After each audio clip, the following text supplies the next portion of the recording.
Nilqawkom għal Timestock. Għat-tielet ġimgħa konsekuttiva qegħdin naraw fid-dettall il-każ tal-ġuri ta' Yorgen Fenech.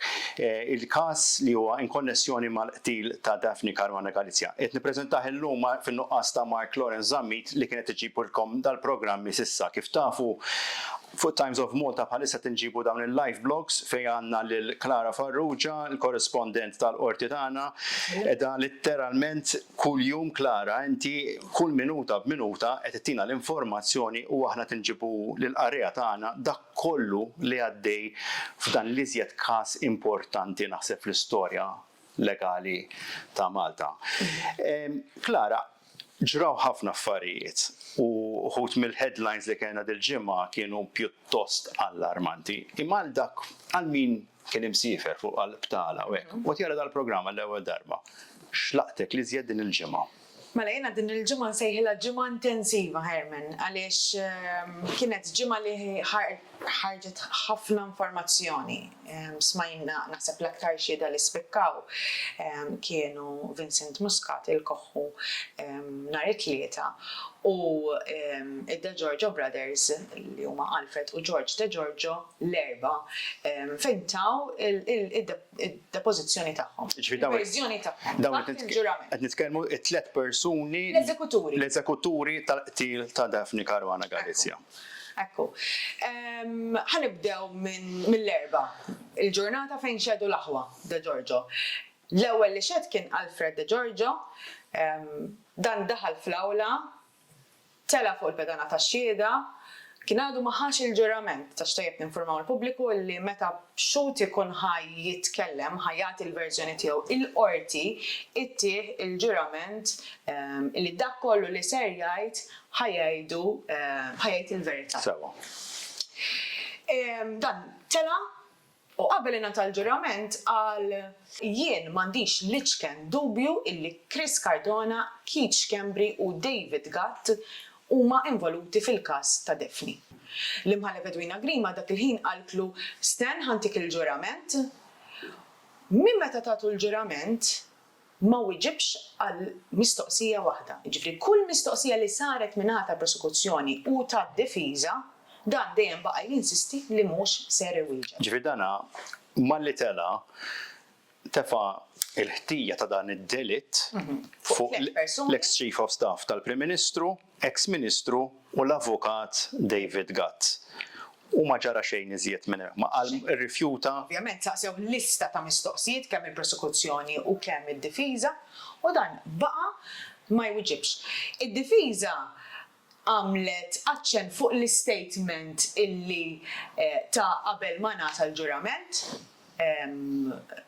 għal-klu għal-klu inti tħaltu għattinna statement bħal dak, xrid tajt bih, għal-ħanarġa nirrepeti, għal-ma jena mux ħanwiġib għal-aktar mistoqsijiet. Issa ovvjament il-qorti hemmhekk ridet twissih li dan huwa obbligat li jiexet il-każ tiegħu ingħalaq, mhux tal-ingħalaq tal-instabħati u anke ingħata sentenza ta' 40 sena ħabs. U baqa' jieħodha mal-qorti li l-każ tiegħu ma ngħalaqx għaliex qed jikkontesta l-każ tiegħu fil-qorti barranin. Il-qorti baqa' tinsisti miegħu li l-każ tiegħu hawn Malta ingħalaq u huwa obbligat li jiexet. U baqa' jinsisti li ma jiexitx u l-qorti kellha tieħu passi kontri. Infatti ġie arrestat, il-qorti ordnat l-arrest tiegħu u ordnat li jitressaq l-qorti fi żmien 48 siegħa minħabba li ma tax id-depożizzjoni tiegħu. Spjegana x'jiġri meta jkollok xi ħaġa bħal di għaddiet. Niġġad nitkellmu fuq każ delikat. Tensjoni, inti kollok mela għandek każ delikat, għandek xhud daqstant importanti fil-każ. Ikun hemm ċertu inċertezza li inti letteralment aħna ħanitkellem fisem il-ġurnalisti, aħna letteralment qegħdin hemm biex nisimgħu din ix-xhieda. Irridu nirrapportaw, irridu nġibu l-informazzjoni minn dan il-persuna li suppost kellu jiexet, u mbagħad jitlalek dan il-persuna u ma jaqgħidx kelma. Mela dik hija x'ġara b'Alfred, u mbagħad hemm ħuh George Degiorgio, x'ġara? Issa George kien ix-xut li jmiss fl-istess ġurnata, mela George tkellem ma tax ħafna informazzjoni fuq il-qtil ta' Daphne Caruana Galizia, però ta' ħafna informazzjoni fuq il-pjan, fuq l-ewwel pjan meta kellha tinqatel Daphne fl-2015. Mela biex forsi minnu mhux familjari. Il-qorti tisma' li kien hemm żewġ pjanijiet biex tinqatel Daphne Caruana Galizia. Wieħed fl-2015 u liħor li l-investigazzjoni għadha għaddejja. U liħor fl-2017 meta infatti nqatlet Daphne Caruana Galizia. Iġvin tajt li id-Degiorgios kienu qed jiffukaw li żjed fuq dak il-pjan tal-2015 li smajna fil-qorti wkoll li m'hemmx l-ebda evidenza li seħħ. U x'hekk. Ekku. U ħanejdlek għalfejn għamelek George Degiorgio, li George Degiorgio meta staqsew fuq il-til tal-2017 u speċifikament għal il-prosekuturi jien minix ser nixed kontra ħija, jien mhux ser ngħidilkom xejn fuq ħija. U dan għaliex il-pjan ta' kif qed jiġi diskritt tal-2017 Melvin Tewma kien kellem l-ewwel lil Alfred Degiorgio, mhux lil George Degiorgio.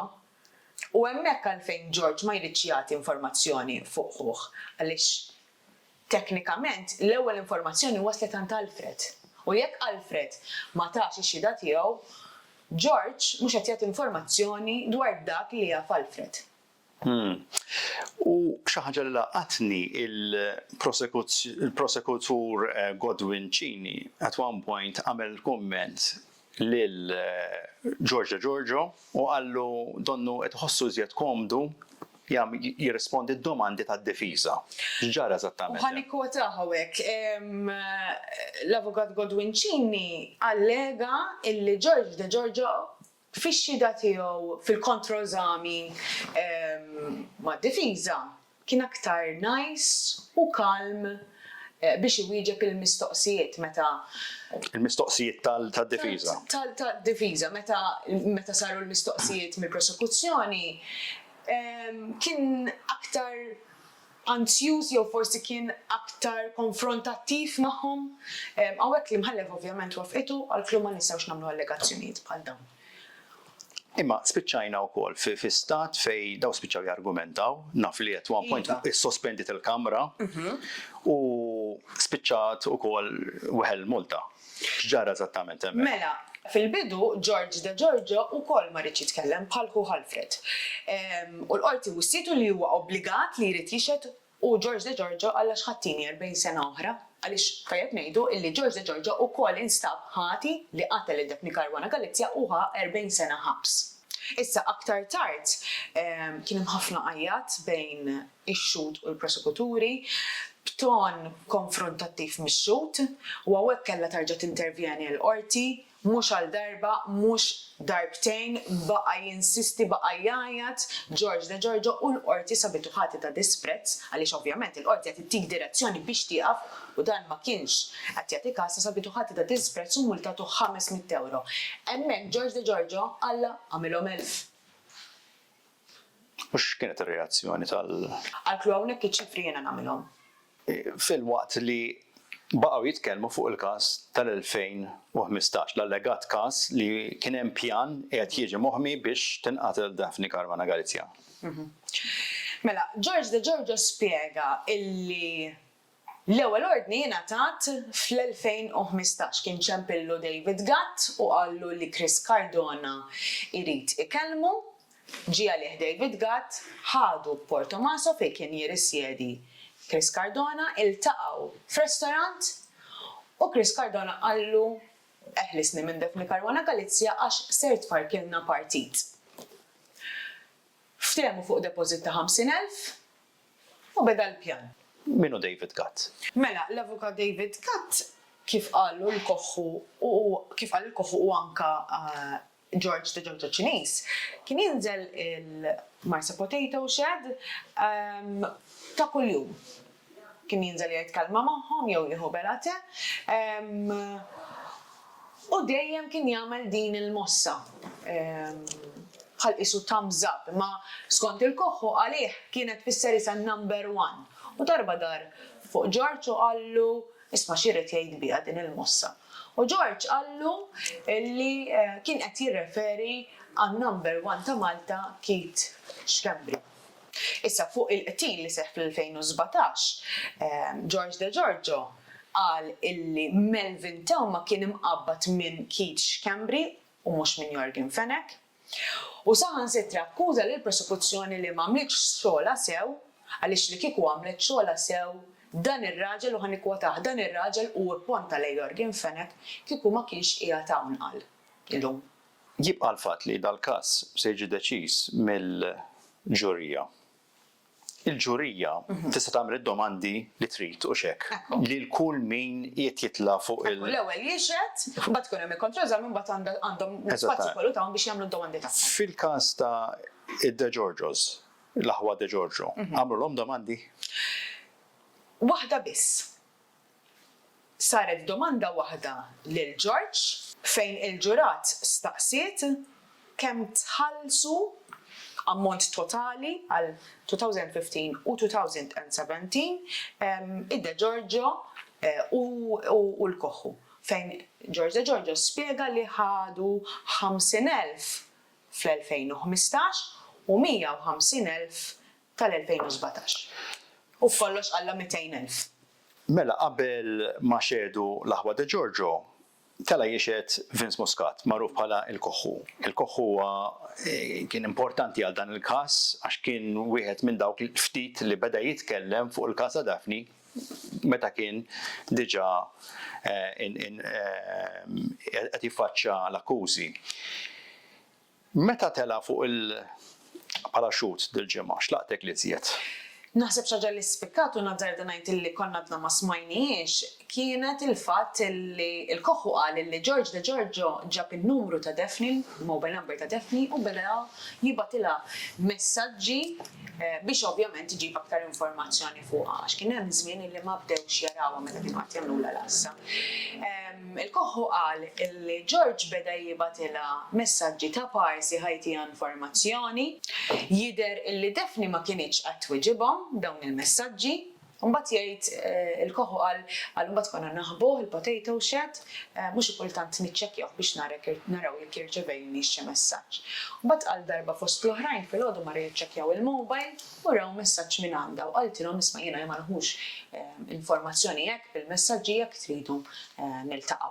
Ġifieri qed nisimgħu każ fejn il-qattiela tagħha kważi bdew jiżgwidawha biex iġibu informazzjoni fejn qiegħda. Din informazzjoni ġdida naħseb qatt ma smajna. Ma naħsibx li qatt ħarġet. Fil-kompilazzjoni.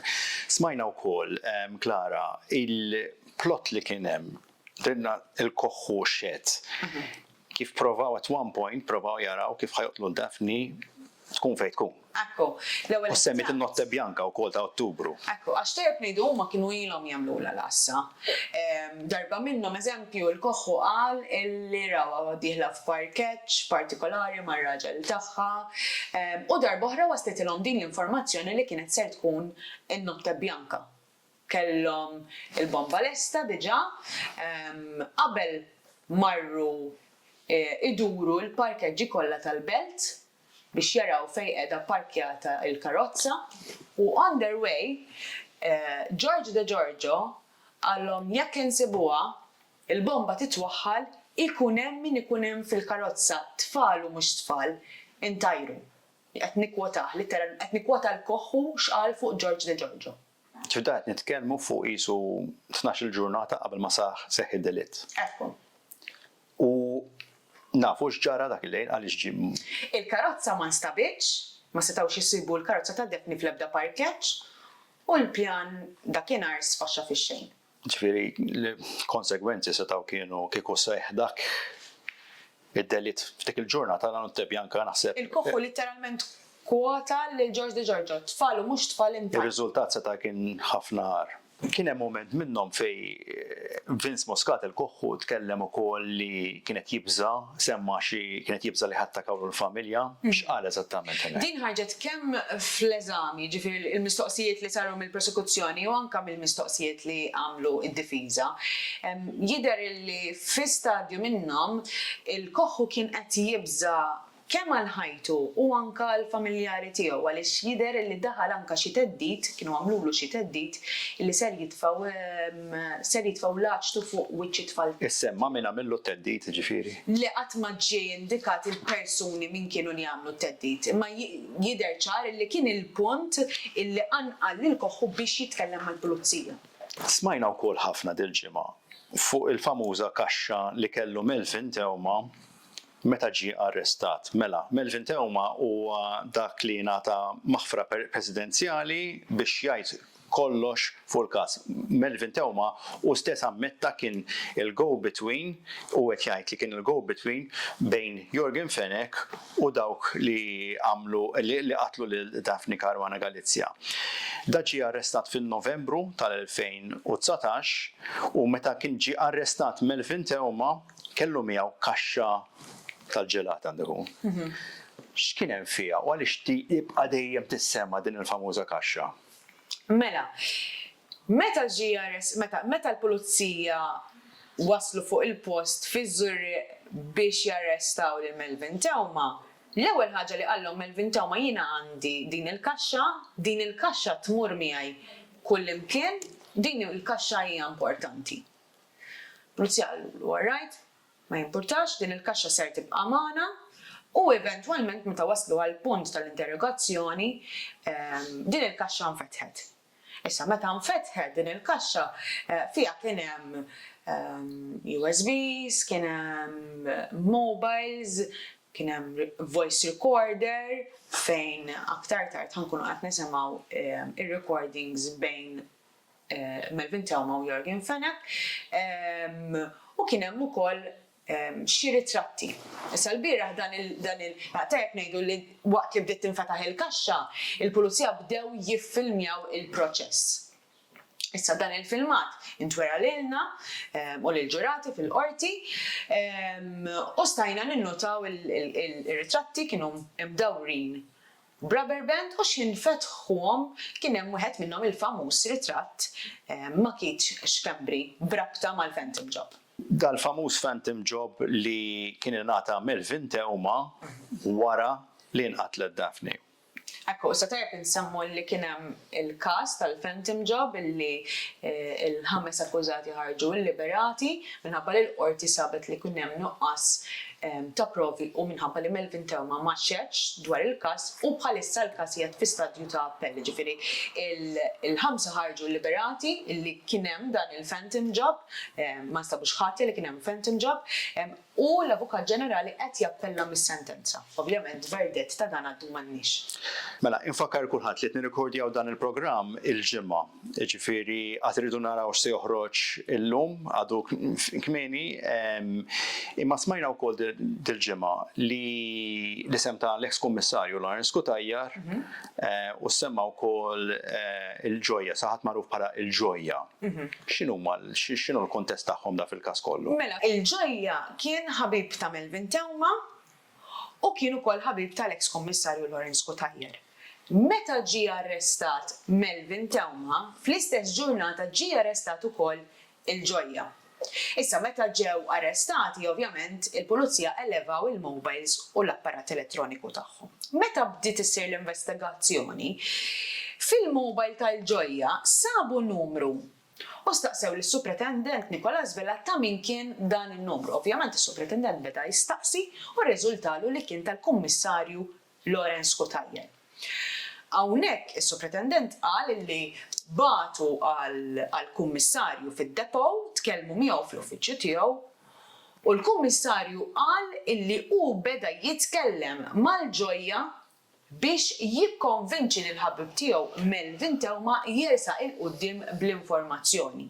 Id-difiża semmet ukoll chats illi instabu fuq l-istess mobile bejn il-ġojja u l-kummissarju fejn jidher li kien hemm komunikazzjoni bejn il-ġojja u l-eks kummissarju qabel l-arrest fejn wieħed qed jistaqsi biex iċċempel il-ieħor għall-ħabta tal-5 u jgħidlu isma' jiena ma nistax issa nċempillek lura u din il-komunikazzjoni baqgħet sejra sal-ġurnata tal-arrest.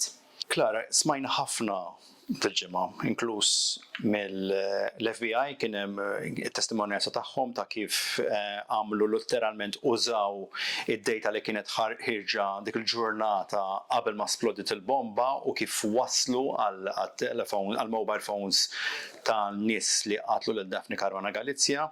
Hemm ħafna affarijiet xi ngħidu fuq dal-każ. Imma hemm ċertu domandi li ħafna nies qed jistaqsu dan huwa każ importanti nafu imma naħseb ħajdum daqsxejn tal-każ.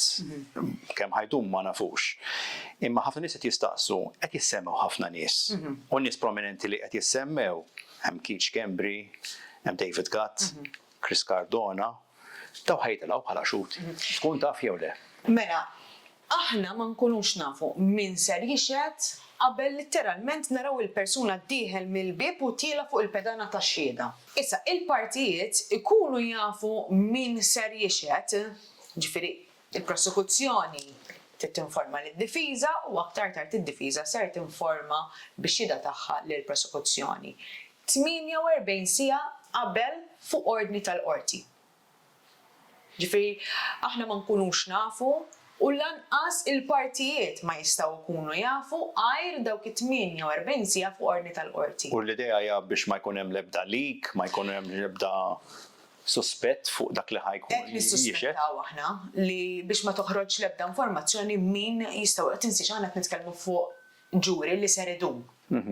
Jekk l-informazzjoni toħroġ min ser ikun qed jixed, jista' jkun li jiġi preġudikat il-każ, jista' jkun li xi ħadd jipprova javviċina xi xut.